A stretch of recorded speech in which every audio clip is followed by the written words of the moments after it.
എന്തു പറ്റൂട്ടി? മാഡം, എന്നെ കുറച്ചുനേരം ചേർന്ന് തട്ടിക്കൊണ്ടുപോയി പൂട്ടിയിട്ടിരിക്കായിരുന്നു. എന്നെ അവിടുന്ന് രക്ഷപ്പെട്ടു വരുന്ന വഴിയാ. അവരുടെ പുറകെ ഉണ്ട് മാഡം. കുട്ടി പേടിക്കണ്ട, ഇനി ആരും കുട്ടിയെ ഉപദ്രവിക്കില്ല. ഇല്ല മാഡം, അവരിതുവരെ പുറകിലുണ്ടായിരുന്നു. എവിടെ? അവിടെ എങ്ങും ആരുമില്ലല്ലോ. ദാ വെള്ളം കുടിക്ക്.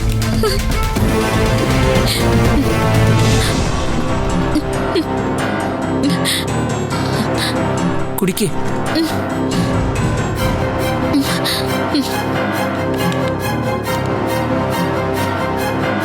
എവിടെയാണ് കുട്ടിയെ പൂട്ടിയിട്ടെന്ന് അറിയാമോ?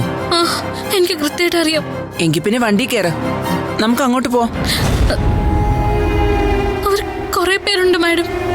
അത് സാരമില്ല, ഞാൻ പോലീസ് സ്റ്റേഷനിൽ വിളിച്ചിട്ട് പോലീസുകാരോട് അങ്ങോട്ട് വരാൻ പറയാം. യുവമാരെയൊന്നും വിടാൻ പാടില്ല.